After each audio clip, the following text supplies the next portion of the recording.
Next is mesoderm. Mesoderm का जो हमारे पास वर्ड की वर्ड जिसे हम याद निमोनिक है दैट इज गोनेड्स।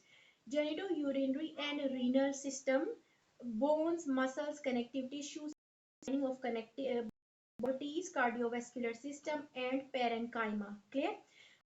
हमारे पास मीजोडर्मल है, ठीक है। मीजोडर्मल में सबसे पहले याद रखो यूरोजेनिटल, ठीक है, यूरो जेनिटो यूरिनरी या यूरोजेनिटल सिस्टम, ये आपके पेपर में पूछा जाता है, ठीक है। तो वी शुड नो कि जेनिटो यूरिनरी सिस्टम और साथ ही तो अच्छे से पता होगा muscles, mesoderm is for muscles, muscles के साथ भी कनेक्टिव टिश्यूज बाकी हैं। Bone is a connective tissue itself, lining of body cavities, cardiovascular और काइमा।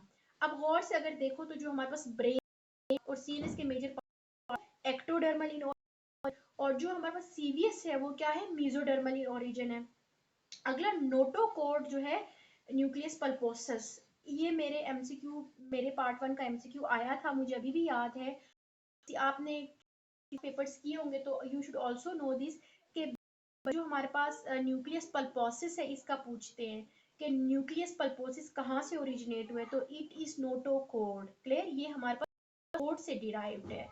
This is adrenal cortex, dura and spleen. Clear? Spleen आपने अच्छे से याद रखनी है, this is mesodermal in origin. जबकि हमारे पास रेस्ट ऑफ द जो ऑर्गन्स थे, ठीक है, like liver, pancreas, lungs, intestines, ठीक है, जो जीआईटी के बाकी इंटरनल ऑर्गन्स थे वो एंडोडर्मल इन ओरिजिन थे। It is only spleen which is mesodermal in origin. Done? Okay, are you guys with me? Others? Yes, ma'am. Okay. Now we will practice. Now we will practice some paper MCQs. ठीक है, the first one is thyroid follicles are derived from endoderm. Clear?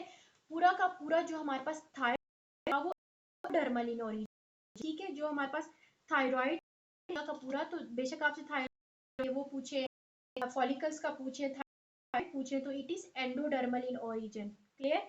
Okay, the next is also comes as thyroid gland originates from endoderm. So it is the repetition of same MCQ. Okay, either they ask you about the thyroid follicles or the thyroid gland itself. It is ultimately your answer is going to be endoderm.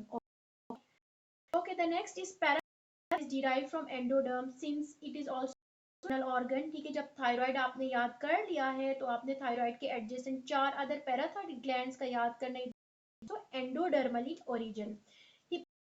Derive from endoderm, क्योंकि हमने पढ़ा था ना प्यारे बच्चों के जो liver है, ठीक है, और इसके साथ हमारे पास इंटेस्टाइन के बाकी ऑर्गन्स थे, पैंक्रियास था, ठीक है, वो सारे के सारे क्या थे, एंडोडर्मल इन ओरिजिन, एक्सेप्ट क्या, स्प्लीन जो कि मीजोडर्मल था।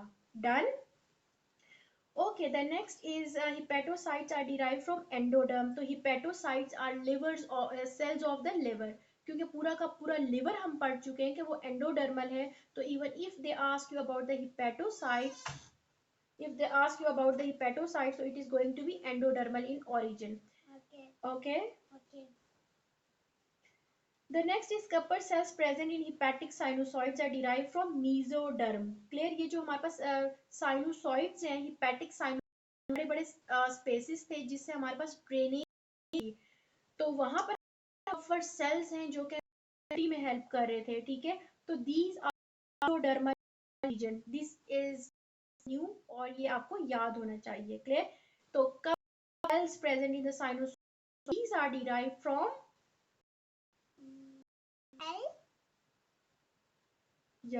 this mesoderm. The next is liver having immunity is mainly due to liver cells. Cells जो है वजह से इम्यूनिटी होती है, मैंने आपको बताया था। डेवलप्स फ्रॉम एंडोडर्म और फोर गट, तो ये हमारे पास हिपेटोसाइट्स हैं, ठीक है। Hepatocytes are derived from ventral foregut. ये एक एम्ब्रियो का पॉइंट है, you have to learn it by yourself, no by heart, and yourself. Yeah, by yourselves as well.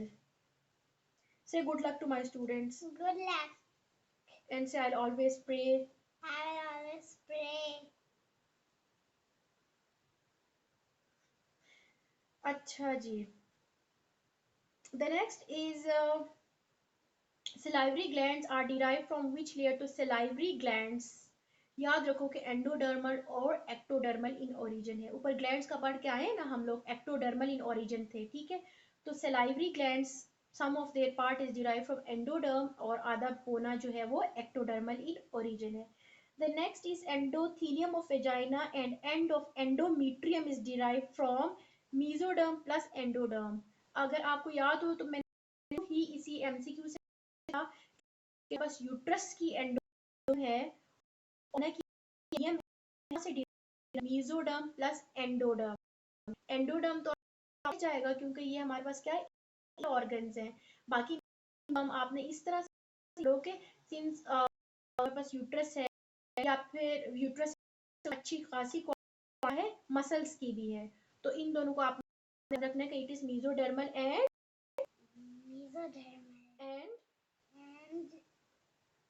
Endodermal. Clear? हाँ यार. अच्छा, the next is nasolacrimal duct is derive from ectoderm. Clear? Nasolacrimal duct, C को focus करके याद करो तो आपको it would be easy for you to learn. Okay, so it is ectoderm. Clear? Ectoderm. Yeah. Epithelium derived from endoderm, endoderm, mesoderm. Epithelium derived from endoderm, mesoderm, ectoderm. ये जो epithelium है, depends कि किस लेवल पे या किस location पे इन्होंने पूछी है. तो एंडो, ये जो एपिथेलियम है, इतनी सारी एपिथेलियम है, तो इसकी जो ओरिजिन है, डेरिवेशन है, ये कहीं से भी हो सकती है. इट कैन बी इधर ये एक्टोडर्म, एंडोडर्म और and mesoderm. You are not listening to me. Huh? I am. Okay. Okay. Urinary system is derive from intermediate mesoderm. अगर तो आपसे पूछ लेते जेनिटो यूरिनरी, ठीक है, तो genito urinary and renal system is derive from mesoderm. Clear? अगर तो आपसे ये फिर ये सिर्फ और सिर्फ यूरिनरी सिस्टम तो इंटरमीडिएट. क्लियर? तो इंटर मेसोडर्म की डेरिवेटिव्स आपके बुक में मेंशन नहीं है, but you should know this. ठीक है, कि यूरिनरी सिस्टम है from intermediate mesoderm. You have to be very vigilant के what are they asking, क्योंकि CPSP आपसे क्या करते हैं, अल्फाज चेंज करके आपका एमसीक्यू बनाता है. ठीक है, most of the time most of the MCQs do not make sense, लेकिन चीजों को इस तरह पढ़ा होता है MCQs in the C. मेरी कि किस तरह वो अल्फाज चेंज करके, मतलब how it plays with words basically.